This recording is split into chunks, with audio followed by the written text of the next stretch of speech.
Kenaikan harga beras terjadi di Jakarta dan daerah di tanah air. Stok beras dalam negeri aman. Saya lihat betul-betul harus diwaspadai mengenai yang pertama urusan beras.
Oh, antri mulai jam berapa tadi, Pak?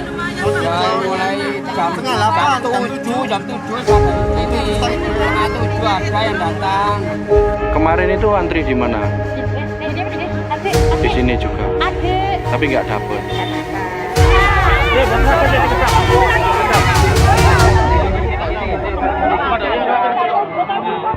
Kenaikan harga beras terjadi di Jakarta dan daerah di tanah air. Stok beras dalam negeri aman. Saya lihat betul-betul harus diwaspadai mengenai yang pertama urusan beras.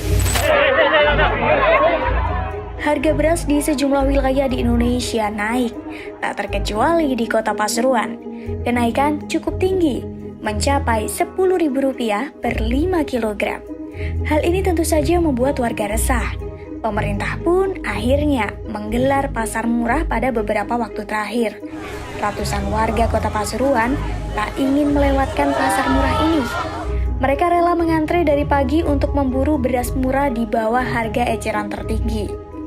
Pemandangan menarik ditemukan selama antrian beras murah ini. Bukannya warga yang mengantre, melainkan sandal dan helm. Antri beras ini, Pak. Beras murah. Ya, kan beras melambung terus harganya. Lama apa enggak antrinya tadi? Oh, ya ini harus sabar. Nampak ratusan warga sudah mengantri untuk membeli beras sejak pukul 6:30 pagi. Ibu-ibu juga rela mengantri berdesakan untuk bisa mendapatkan beras murah. Belasan ton beras murah yang didistribusikan di Sperindak Pemprov Jatim dan Bulog diserbu ratusan warga. Hari ini di Pasuruan sendiri ada 18 ton yang kita drop, dan di pasar besar ini ada 8 ton. Memang hari ini sirkulasinya harus semakin dipercepat. Kalau kita lihat tayangan video tadi, itu terlihat jelas bahwa kelangkaan beras, kemudian juga krisis beras nasional itu sudah terjadi sejak awal kemerdekaan, khususnya di era Presiden Soekarno.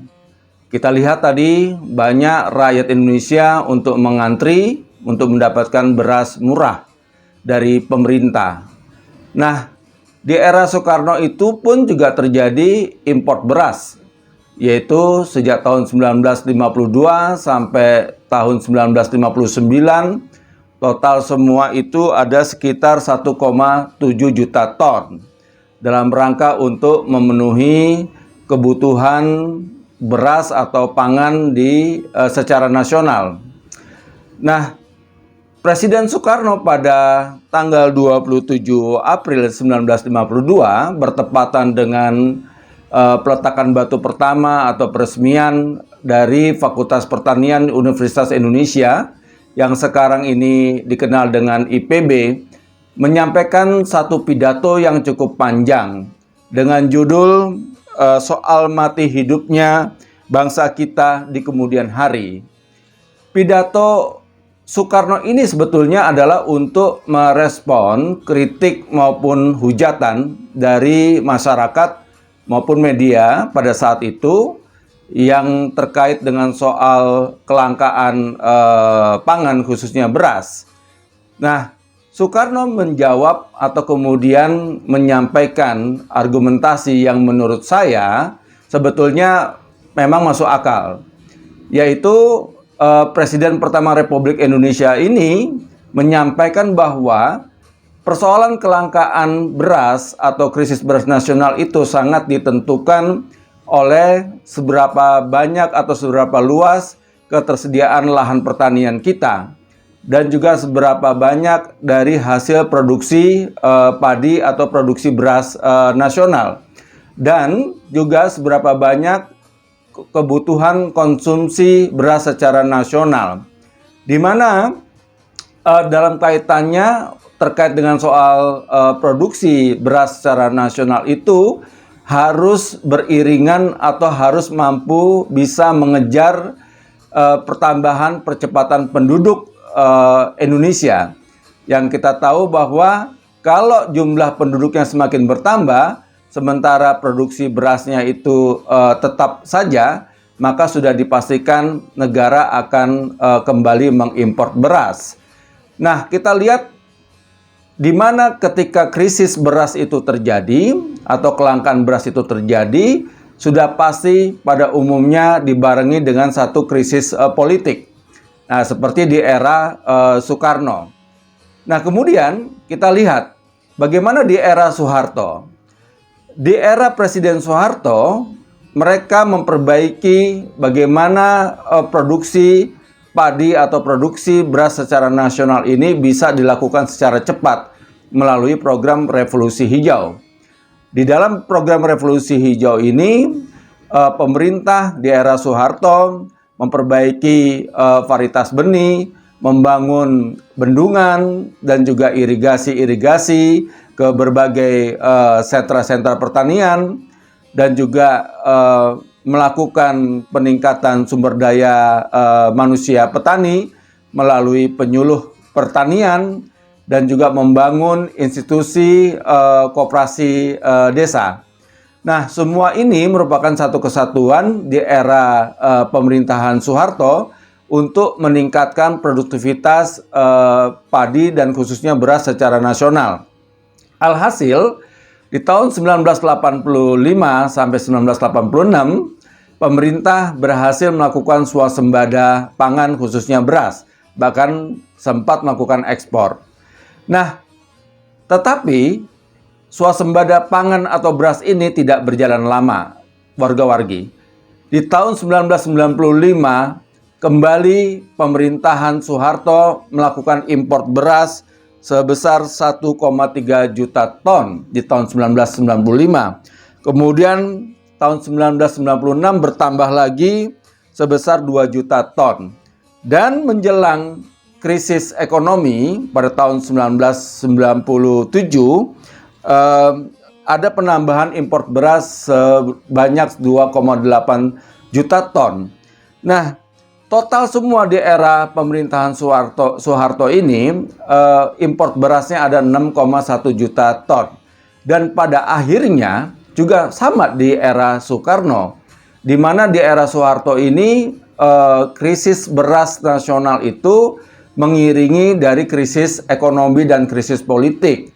Nah, sehingga kemudian terjadilah pergantian kekuasaan di tahun 1998. Nah, kita lihat bahwa di era penggantinya, di era reformasi di awal, yaitu Presiden B.J. Habibie, itu melakukan impor sebesar 4,35 juta ton.